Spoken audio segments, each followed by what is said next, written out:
वज़ीर आज़म शहबाज शरीफ की peoples party से 27वीं आईनी तरमीम की हिमायत की दरख्वास्त।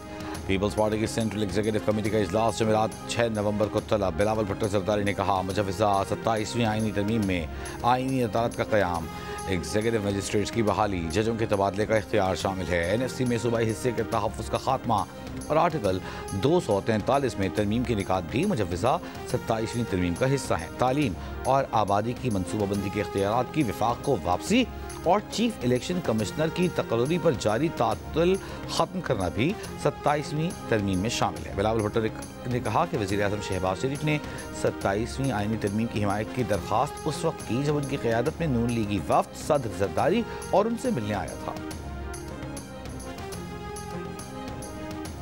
वज़ीर मुमलिकत बराए कानून और इंसाफ बैरिस्टर अकील मलिक का कहना है कि 27वीं आईनी तरमीम बाज़ाब्ता तौर पर अभी ड्राफ्ट नहीं हुई, लेकिन वक्तन फ़वक्तन उस पर बातचीत ज़रूर होती रहती है। G19 से गुफ्तगू में बैरिस्टर अकील मलिक ने बताया कि आर्टिकल 243 में तरमीम का मकसद मारिका हक और ऑपरेशन बुनियान मरसूस की कामयाबी के बाद आर्मी चीफ को दिए गए फील्ड मार्शल के ओहदे को आइन में शामिल करना और उसे तहफ़्फ़ुज़ देना है। दहशतगर्दी और इंतहा पसंदी समेत दीगर अहम मसाइल से मुताल्लिक़ आगही के लिए मरकज़ी तालीमी निसाब होना ज़रूरी है।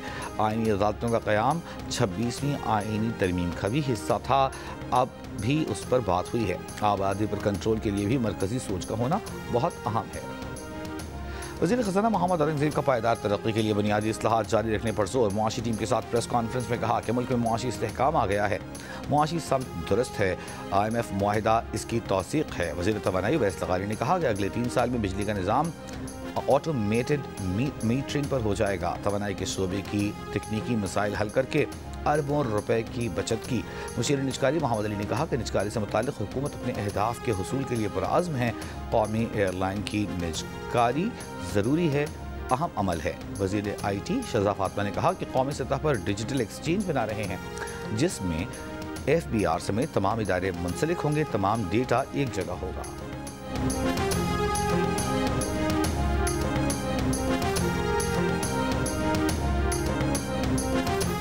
वज़ीर ख़ारजा इसहाक़ डार गज़ा की हालिया सूरत हाल पर गौर के लिए इस्तांबुल पहुँच गए।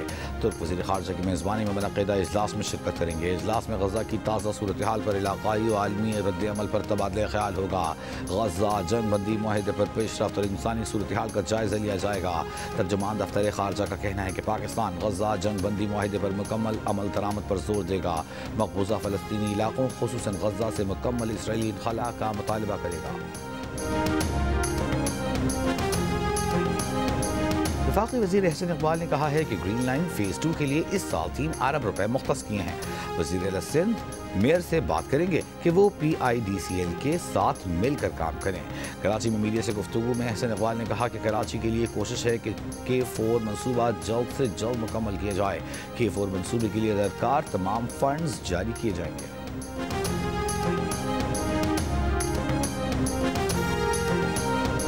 लाहौर की मुकामी अदालत ने रिश्वत के इल्ज़ाम में गिरफ्तार NCCIA के अफसरान के जिस्मानी रिमांड पर फैसला महफूज कर लिया। प्रोसिक्यूटर ने अदालत को बताया कि मुल्ज़िमान से 4 करोड़ 58 लाख रुपए रिकवर हो चुके, तफ्तीश के लिए मजीद रिमांड दिया जाए।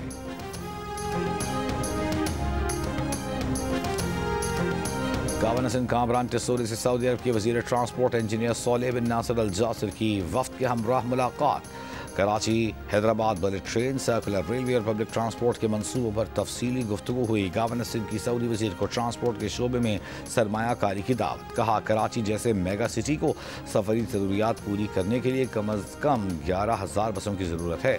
सऊदी वज़ीर का पाकिस्तान रेलवे और ट्रांसपोर्ट सेक्टर में सरमायाकारी पर दिलचस्पी का इजहार। गवर्नर सिंध की सऊदी सरमायाकारों को हर मुमकिन सहूलत देने की यकीन दहानी।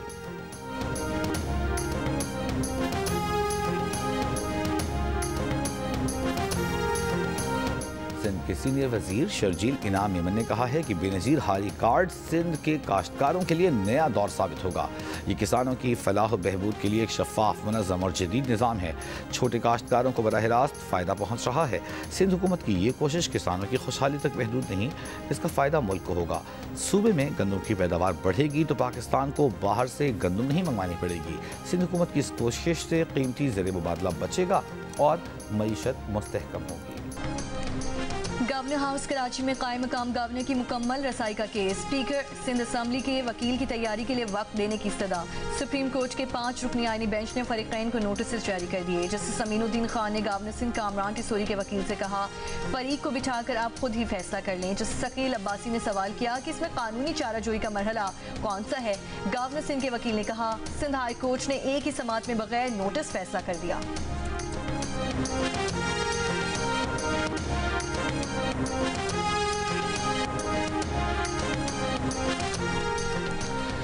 वज़ीर दाखिला मोहसिन नकवी की मुस्लिम लीग क़ाफ के सरबराह चौधरी शुजात हुसैन से मुलाकात। चौधरी शुजात हुसैन से उनकी बहनोई जावेद चट्ठा के इंतकाल पर इजहार अफसोस। मरहूम की रूह को इसाले सवाब के लिए फातिहा ख्वानी। चौधरी शुजात हुसैन का सिक्योरिटी की मजमूई सूरत हाल पर इत्मीनान का इजहार। वज़ारत दाखिला के इंतजामात को सराहा।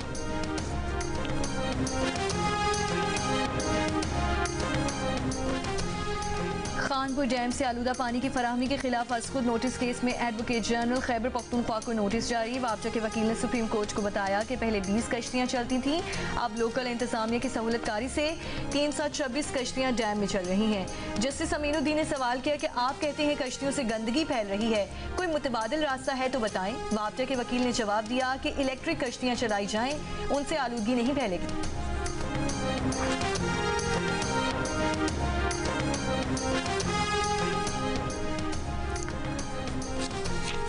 भारत में मनी लॉन्ड्रिंग के इल्जामात पर अनिल अंबानी ग्रुप की 35 करोड़ रुपए से जायद के असासे मुंजमद।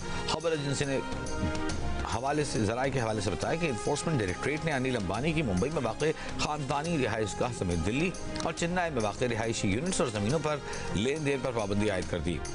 अरबपति मुकेश अंबानी के छोटे भाई अनिल अंबानी के ग्रुप के खिलाफ मनी लॉन्ड्रिंग की तहकीकात जारी। ग्रुप ने 2017 से 2019 के दरमियान भारत के बैंक से 56 करोड़ डॉलर से जायद कर्ज हासिल किया।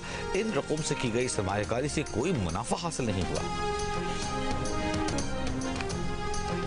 चीन में तैयार की जाने वाली पहली हंगोर क्लास आबदोज 2026 में पाक बहरिया के बेड़े में शामिल हो जाएगी। 5 अरब डॉलर मालियत के माहिदे का हिस्सा 8 आबदोजें 2018 तक मुकम्मल तौर पर पाकिस्तान के बेड़े में शामिल हो जाएंगी। 4 आबदोजें चीन में और बाकी पाकिस्तान में तैयार की जाएंगी, जिससे मकामी तकनीकी सलाहियत में नुमाया इजाफा होगा। पाकिस्तान के naval chief admiral Naveed Ashraf का चीनी सरकारी मीडिया को इंटरव्यू कहा कि ये आबदोजें बहरे अरब और बहरे हिंद में पाकिस्तान की निगरानी और दिफाई ताकत को मजबूत बनाएंगी।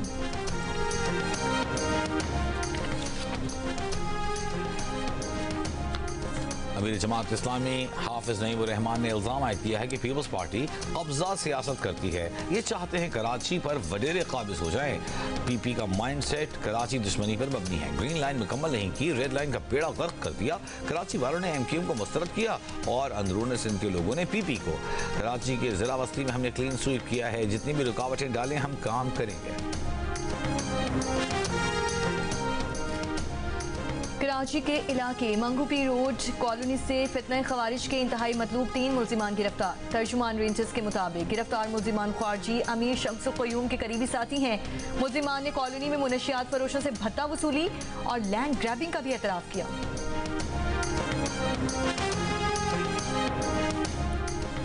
पेशावर में गुज़िश्ता रोज CTD थाने के मालखाने में धमाका हुआ था। महकमा इंसदाद दहशतगर्दी की रिपोर्ट के मुताबिक धमाके में हेड कांस्टेबल बिलाल शहीद और 3 एहलकार जख्मी हुए। थाने की इमारत को शदीद नुकसान पहुंचा। मालखाने में 2025 में मुल्जिमान से बरामद होने वाली अशिया रखी गई थीं, जिनमें 2 किलोग्राम बारूद, 23 दस्ती बम, 7 राइफलें और 10 किलो हाई एक्सप्लोजिव और 2 खुदकुश जैकेटें शामिल थीं।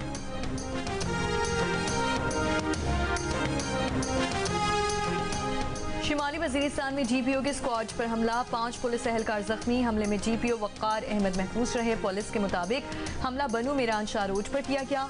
जख्मी एहलकारों को हॉस्पिटल मुंतकिल कर दिया गया।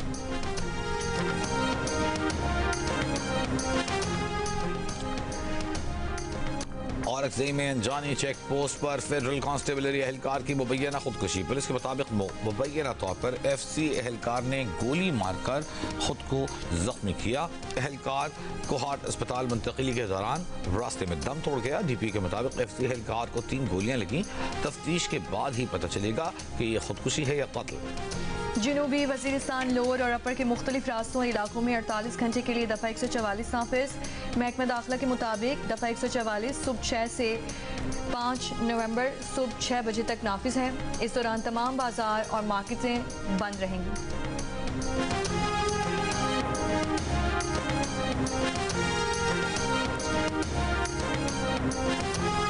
बलूचिस्तान के शहर तुर्बत के नवाही इलाके बुलैदा से 4 अफराद की लाशें मिली हैं। कानूनी कार्रवाई के लिए हॉस्पिटल मुंतकिल। लेविस हुक्काम के मुताबिक चारों नौजवान 5 रोज कबल पिकनिक पर गए थे। तहकीकात जारी। गवर्नर सिंध कामरान टिसोरी ने पीमैक 2025 का इफ्तिताह कर दिया। सनअती तरक्की, कारोबारी मौक़े और नौजवानों के लिए नई राहें खोलने का आज़्म। कहा, पाकिस्तान में सरमायाकारी के फ़रोग़ से रोज़गार के वसी मौक़े पैदा होंगे।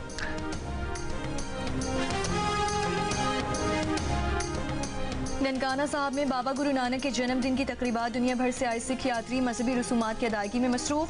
भारत से 2000 से ज़ायद सिख यात्री कल वाहगा बॉर्डर के रास्ते ननकाना साहब पहुंचेंगे। अंदरूने और बैरूने मुमालिक से तकरीबन 30,000 सिख यात्री मरकजी तकरीब में शरीक होंगे।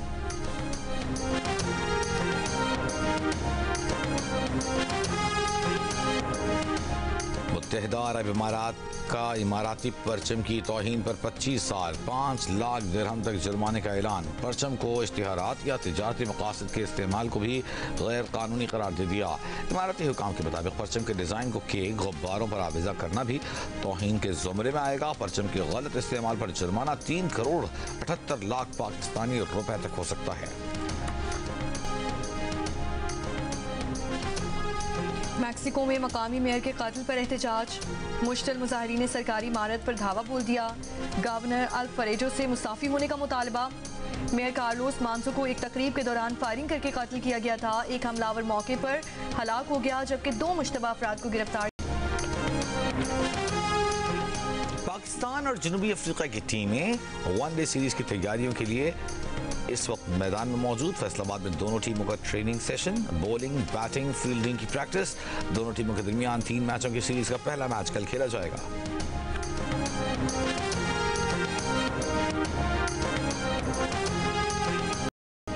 जंग और जियो के इश्तराक से आर्ट्स काउंसिल में वर्ल्ड कल्चर फेस्टिवल में गैर मुल्की फनकारों के रक्स ने समा बांध लिया। इवेंट में आज फ्रांस के थिएटर ग्रुप सर्क बिस आर्ट की थिएटर वर्कशॉप, फ्रांसीसी अदाकारों ने थिएटर अदाकारी और तकनीक से आगाह किया। फेस्टिवल में आज मोबाइल से फिल्म स्क्रीनिंग, मुसव्वरी और थिएटर पेश किया जाएगा। और बुलबुले सहरा, रेशमा की आवाज का सहरा आज भी बरकरार, चाहने वाले उनकी बरसी नहीं भूले।